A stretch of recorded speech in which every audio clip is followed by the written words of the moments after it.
സമാധാന ചർച്ചയ്ക്ക് Iran വഴങ്ങുന്നില്ല. America ആകെ ഭയപ്പാടിലാണ്. എന്നാൽ മറുവശത്ത് പശ്ചിമേഷ്യ ആകെ അശാന്തിയിൽ തുടരുകയാണ്. വലിയ രീതിയിലുള്ള പ്രതിസന്ധിയാണ് ഉണ്ടാകുന്നത്. ലോകം മൊത്തത്തിൽ ഒരാശങ്കയുടെ നിഴലിൽ കടന്നു പോവുകയാണ്. അതോടൊപ്പം തന്നെ ഹോർമുസിൽ നിർണായകമായിട്ടുള്ള വഴിത്തിരിവാണ് ഇറാൻ ഉണ്ടാക്കുന്നത്. അതായത് യുദ്ധം ഞങ്ങൾ ചെയ്യുമെന്ന് പറഞ്ഞും നിലപാടിൽ ഉറച്ചുകൊണ്ട് സമാധാന ചർച്ചകൾക്ക് വരാതെ ഇറാൻ തന്റെ നീക്കങ്ങൾ നടത്തുകയാണ്. എന്തായാലും അമേരിക്കൻ പടക്കപ്പലുകൾക്ക് ഭീഷണിയായിട്ട് ഇറാന്റെ കൊതുകുപട. ഈ കൊതുകുപട എന്ന് പറയുമ്പോഴത്തേക്കും എന്താണ് അത് എന്നാണ് എല്ലാവരും ചിന്തിക്കുന്നത്. സത്യത്തിൽ ഹോർമുസ് കടലിടുക്കില് ഈ അമേരിക്കന്റെ യുദ്ധക്കപ്പലുകളെ പൂട്ടാനുള്ള ഇറാന്റെ ഏറ്റവും വലിയ തന്ത്രമാണ്.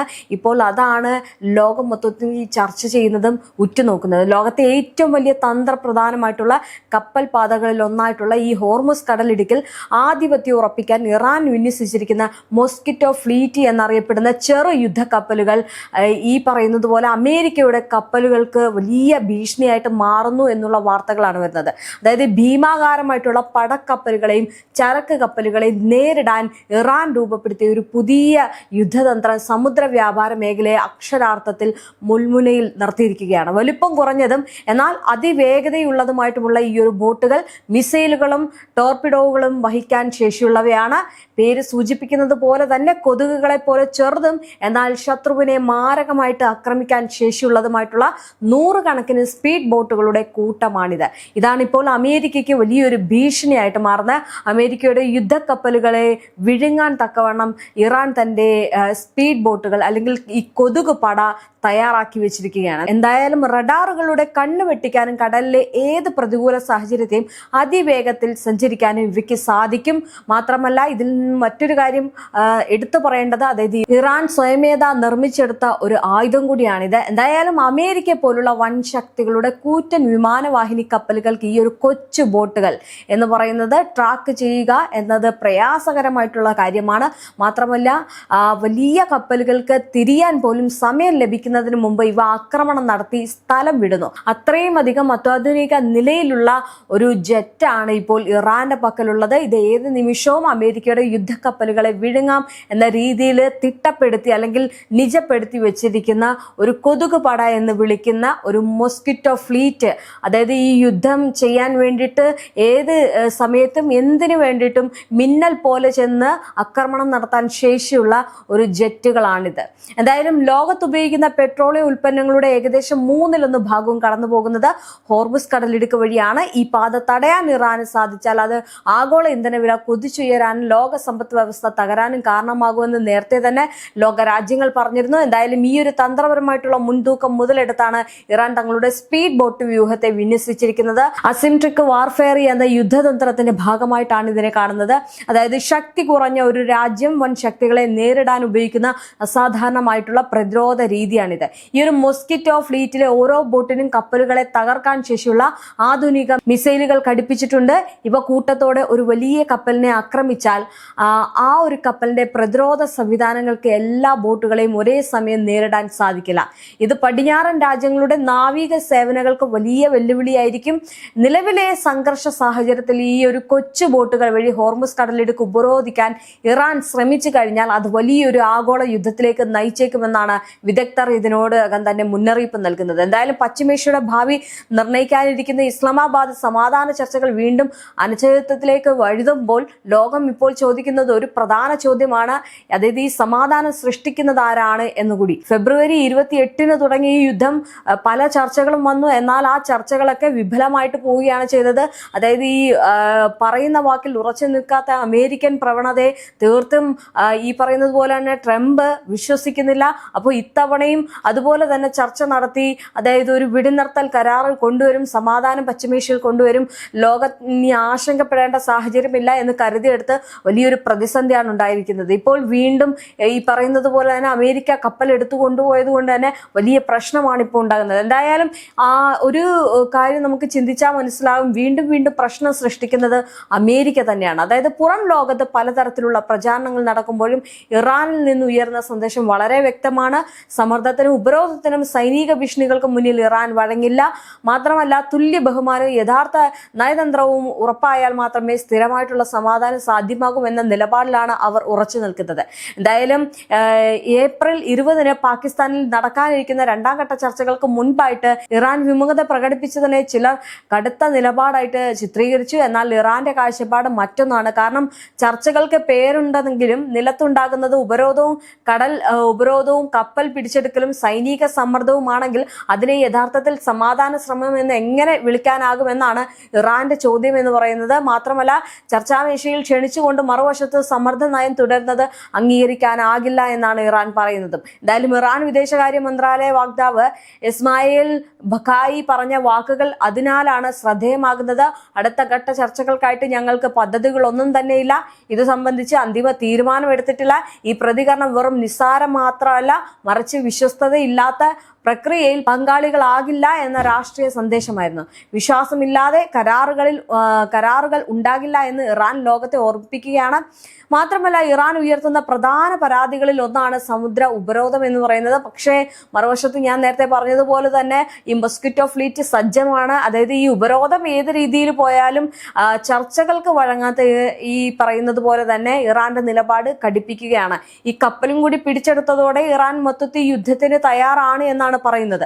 എന്തായാലും ഇറാനിയൻ തുറമുഖങ്ങൾക്കെതിരായിട്ടുള്ള അമേരിക്കൻ നാവിക നടപടികളും വ്യാപാര കപ്പലുകളെ തടഞ്ഞു നിർത്തലും വെടിനിർത്തലിന്റെ ആത്മാവിനെ തന്നെ തകർക്കുന്നതാണെന്നാണ് അവരുടെ വാദം. യുദ്ധം അവസാനിപ്പിക്കാനാണ് ലോകം പറയുന്നത്. എന്നാൽ സാമ്പത്തിക ശ്വാസം മുട്ടിക്കൽ തുടരുകയാണ്. ഇത് സാഹചര്യത്തിൽ ചർച്ചകൾ നടക്കുന്നത് സമാധാനം നേടാനല്ല, മറിച്ച് കീഴടങ്ങൽ നേടാനാണ് എന്നാണ് ഇറാൻ ആരോപിക്കുന്നത്. എന്തായാലും ഇറാന്റെ ചരിത്രാനുഭവം ഈ ഒരു നിലപാടിന് പിന്നിലുണ്ട്. വർഷങ്ങളായിട്ട് ഉപരോധങ്ങൾ, സാമ്പത്തിക സമ്മർദ്ദങ്ങൾ, സുരക്ഷാ ഭീഷണികൾ എന്നിവ നേരിട്ട രാജ്യമാണത്.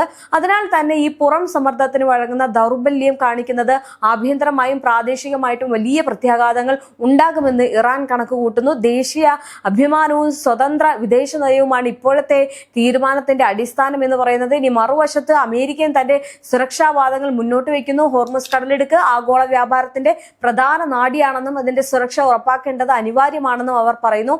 എന്നാൽ ഇറാൻ ചോദിക്കുന്നത് മറ്റൊന്നാണ്. ആ ഒരു സുരക്ഷയുടെ പേരിൽ ഒരു രാഷ്ട്രീയത്തിന്റെ അല്ലെങ്കിൽ ഒരു രാഷ്ട്രത്തിന്റെ സാമ്പത്തിക അവകാശങ്ങൾ ചവിട്ടിമെതിക്കുന്നത് ന്യായമാണോ എന്നതാണ്. എന്തായാലും അന്താരാഷ്ട്ര നിയമം എല്ലാവർക്കും ഉള്ളതാണെങ്കിൽ അത് ശക്തരായിട്ടുള്ള രാജ്യങ്ങൾക്ക് മാത്രം ബാധകമാകാൻ പാടില്ല എന്നാണ് ഇറാൻ പറയുന്നത്. എന്തായാലും ഈ ഡൊണാൾഡ് ട്രംപ് നടത്തിയ മുന്നറിയിപ്പുകളും അന്തരീക്ഷം കൂടുതൽ കടുപ്പിക്കുകയാണ്. അതായത് കരാറില്ലെങ്കിൽ ബോംബുകൾ പൊട്ടിത്തെറിക്കുമെന്ന ഭാഷ നയതന്ത്രത്തിന് പകരം ഭീഷണിയാണെന്നാണ് പ്രതിനിധീകരിക്കുന്നത് എന്ന് പലരും വിലയിരുത്തുന്നു.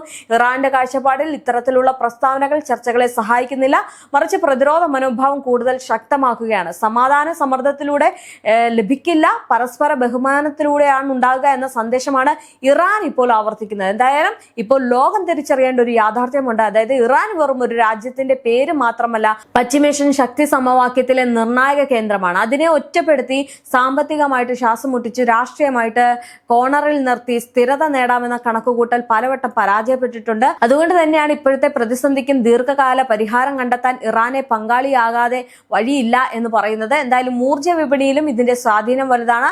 ഹോർമസ് കടലിടുക്ക് വഴി കടന്നു പോകുന്ന എണ്ണവാതക വിതരണം തടസ്സപ്പെട്ടാൽ ലോകമെമ്പാടും വിലക്കയറ്റം ഉണ്ടാകും. ഇന്ത്യ പോലുള്ള രാജ്യങ്ങൾക്ക് നേരിട്ടുള്ള ബാധ്യത ഉണ്ടാകും. അതിനാൽ തന്നെ യുദ്ധം നീളുന്നത് ആരുടെയും താല്പര്യത്തിനല്ല. സമാധാന ചർച്ചകൾ വിജയിക്കണമെങ്കിൽ ഒരു പക്ഷത്തെ മാത്രം കുറ്റപ്പെടുത്തുന്ന സമീപനം മാറണം. പാകിസ്ഥാൻ വേദിയാകുന്ന ഈ ചർച്ചകൾക്ക് ഇപ്പോഴും അവസരം അവസാനിച്ചിട്ടില്ല. അവസാന നിമിഷം വരെ നയതന്ത്രത്തിന് വാതിൽ തുറന്നിരിക്കാം. എന്നാൽ അതിന് അടിസ്ഥാന വ്യവസ്ഥ ഒന്ന് മാത്രം, ചർച്ചകൾ തുല്യതയോടെ വിശ്വസ്തയോടെ നടക്കണം. പക്ഷേ ട്രംപിനെ സംബന്ധിച്ചിടത്തോളം ഒരിക്കലും വിശ്വാസം അല്ലെങ്കിൽ വിശ്വസ്തത എന്ന കാര്യം തൊട്ടു തീണ്ടിയിട്ടില്ല. കാരണം ഈ പറയുന്നത് പോലെ തന്നെ വിശ്വാസവഞ്ചന കാണിക്കുന്ന ഒരു നേതാവാണ്. ഇപ്പോൾ ഈ ഒരു ചർച്ച നടക്കുമ്പോൾ തന്നെ ഇറാന്റെ കപ്പൽ പിടിച്ചടക്കിയത് തന്നെ നമുക്ക് ഇതിൽ നിന്ന് മനസ്സിലാക്കാം. എന്തിനേറെ പറയുന്നു, ഈ യുദ്ധം തുടങ്ങിയത് പോലും ഒരു ചതിക്കുഴിയിലൂടെയാണ്. അപ്പോൾ അതുകൊണ്ട് തന്നെ ഈ വിശ്വാസം അല്ലെങ്കിൽ വിശ്വസ്തത എന്ന് പറയുന്നത് അമേരിക്കൻ പ്രസിഡന്റിനെ സംബന്ധിച്ച് സംബന്ധിച്ചിടത്തോളം അങ്ങനെ ഒരു സംഭവമേയില്ല. ആ ഒരു കാര്യം കൊണ്ട് തന്നെ ഇറാന്റെ നിലപാടിൽ ഉറച്ചു നിൽക്കുന്നു എന്നതാണ്. എന്തായാലും ഭീഷണിയുടെ നിഴലിൽ ഒപ്പിടുന്ന കരാറുകൾ ദീർഘകാലം നിലനിൽക്കില്ല. ഇറാനെ പിന്തുണയ്ക്കുന്ന പല നിരീക്ഷകരുടെ അഭിപ്രായം ഇത് തന്നെയാണ്. ഒരു രാജ്യത്തിന്റെ സ്വാധീനം സംരക്ഷിക്കാനുള്ള അവകാശം അതിനുണ്ട്, സുരക്ഷ ഉറപ്പാക്കാനുള്ള അവകാശമുണ്ട്, സാമ്പത്തിക ഉപരോധങ്ങളിൽ നിന്ന് മോചനം ആവശ്യപ്പെടാനുള്ള അവകാശം അതിനുണ്ട്. അതുകൊണ്ട് തന്നെ അടിസ്ഥാന ആവശ്യങ്ങൾ അംഗീകരിക്കപ്പെടാതെ സമാധാന കരാർ തേടുന്നത് യഥാർത്ഥ ബോധമല്ല എന്ന നീക്കത്തിലൂടെയാണ് ഇറാൻ കടുത്ത നിലപാടുകൾ എടുക്കുന്നത്. അടുത്ത മണിക്കൂറുകൾ നിർണായകമാണ്. എന്തായാലും ഇറാൻ ചർച്ചകളിലേക്ക് മടങ്ങുമോ, അമേരിക്ക നിലപാട് മൃദുവാക്കുമോ, പാകിസ്ഥാൻ മധ്യസ്ഥത ഫലം കാണുമോ എന്നത് ലോകം ഉറ്റുനോക്കുന്ന ഒരു കാര്യമാണ്. എന്നാൽ ഒരു കാര്യം വ്യക്തമാണ്, സമ്മർദ്ദത്തിന് കീഴടങ്ങാൻ തയ്യാറല്ലാത്ത ഇറാനെ മനസ്സിലാക്കാതെ പശ്ചിമേഷ്യയിൽ സ്ഥിരത സൃഷ്ടിക്കാനാകില്ല. അതിനാൽ ഇന്നത്തെ ചോദ്യം ഇറാൻ എന്തുകൊണ്ട് വരില്ല എന്നതല്ല, യഥാർത്ഥത്തിൽ ചോദ്യം ന്യായമായിട്ടുള്ള നിബന്ധനകളോട് ചർച്ചകൾ നടത്താൻ ലോകം തയ്യാറാണോ എന്നതാണ്. അതിന് ഉത്തരം കിട്ടുന്ന നിമിഷം മുതൽ തന്നെ സമാധാനത്തിനുള്ള വഴി തുറക്കും എന്നതാണ്. ആ വഴി തുറന്നു കഴിഞ്ഞാൽ ഈ പറയുന്നത് പോലുള്ള എല്ലാ പ്രശ്നങ്ങൾക്കും പരിഹാരം ഉണ്ടാകും. എന്നാൽ ഇറാനുമായിട്ടുള്ള സൈനിക അല്ലെങ്കിൽ നയതന്ത്ര പോരാട്ടത്തിൽ അമേരിക്ക ബഹുദൂരം മുന്നിലാണെന്നും ഇറാന്റെ ശേഷി തകർന്നു എന്നൊക്കെ പറഞ്ഞ് ഈ ട്രംപ് ഇപ്പോഴും അവകാശപ്പെടുന്നുണ്ട്. അപ്പൊ ഇത്തരം നീക്കങ്ങൾ അത് വീണ്ടും ഒരു വിള്ളൽ വീഴ്ത്താനുള്ള സാധ്യതയാണ് കൂട്ടുന്നത്. വെടിനിർത്തൽ കരാറിന്റെ കാലാവധി ബുധനാഴ്ച അവസാനിക്കുകയാണ്. ഈ ട്രൂത്ത് സോഷ്യലിലൂടെ വീണ്ടും ട്രംപ് ഇത്തരം നിലപാട് വ്യക്തമാക്കുന്നത്. എന്തായാലും ചെയ്യുന്ന വഞ്ചനയും ഇപ്പോൾ പറയുന്ന പൊള്ളയായിട്ടുള്ള പ്രസ്താവനയും ഇറാനെ സംബന്ധിച്ചിടത്തോളം അതിൽ വില പോവില്ല. പക്ഷെ ഇറാന്റെ ഈ ഒരു വില കളയത്തിൽ, അതായത് പറഞ്ഞ വാക്ക് പാലിക്കും, എന്നാൽ ചതിക്കുകയാണെങ്കിൽ ആ ചതിയന്മാരുടെ കൂടെ ഞങ്ങളില്ല, അല്ലെങ്കിൽ അത്തരം കരാറിലേക്ക് ഞങ്ങൾ ഇല്ല എന്ന നിലപാടിൽ തന്നെ നിൽക്കുകയാണ്. അങ്ങനെയാണെങ്കിൽ ഈ പറയുന്നത് പോലെ തന്നെ ഈ സമാധാനം എന്ന് പറയുന്നത് പിന്നെ മായ്ച്ചു കളയേണ്ടി വരും പശ്ചിമേഷ്യയ്ക്കും അതുപോലെ തന്നെ ലോകത്തിനും. എന്തായാലും ഇറാന്റെ നാവികസേന പൂർണ്ണമായിട്ട് തകർക്കപ്പെട്ടെന്നാണ് ഈ പറയുന്നത് പോലെ തന്നെ ട്രംപ് അവകാശപ്പെടുന്നത്. പക്ഷേ ഇരട്ടി ശക്തിയോടെ, ഞാൻ പറഞ്ഞല്ലോ ആദ്യമേ തന്നെ, അതായത് ഈ ഉപരോധം നടക്കുന്ന ഹോർമുസ് കടലിടുക്കിൽ ഇറാൻ യുദ്ധത്തിന് തയ്യാറായി കഴിഞ്ഞിട്ടുണ്ട്. സമാധാനം നേരത്തെ തന്നെ വേണ്ടാന്ന് ഇറാൻ പറഞ്ഞതുകൊണ്ട് തന്നെ അവിടെ ഇനി ഏത് സമയം ഒരു യുദ്ധം നടത്താനുള്ള നീക്കത്തിലേക്കാണ് ഇറാൻ ഇപ്പോൾ ഇരിക്കുന്നത്. അതാണ് അവരുടെ മോസ്കിറ്റോ ജെറ്റുകൾ എന്ന് പറഞ്ഞത്. എന്തായാലും ഈ ഒരു മോസ്കിറ്റോ ജെറ്റുകളിൽ വലിയ ഭീതി ഈ ട്രംപിനുണ്ട് എങ്കിലും വായ്ത്താളത്തിനൊരു കുറവുമില്ല. പ്രസ്താവനകൾ മാറ്റി മാറ്റി പറയുകയാണ്. പക്ഷേ നാളെ വീണ്ടും ഇനി കരഞ്ഞ് നിലവിളിക്കുമോ എന്നതാണ് ഇനി നോക്കിക്കാണേണ്ടത്. എന്തായാലും ഈ ഒരു യുദ്ധത്തിന് അവസാനം ഒരു സമാധാനം ഉണ്ടോ എന്നതാണ് ലോകമൊത്തം ഉറ്റുനോക്കുന്നത്. നാളെ എന്തായിരിക്കും അതിന്റെ ഒരു നിർണായക ഘടകം എന്നതാണ് എല്ലാവരും ഉറ്റുനോക്കുന്നത്.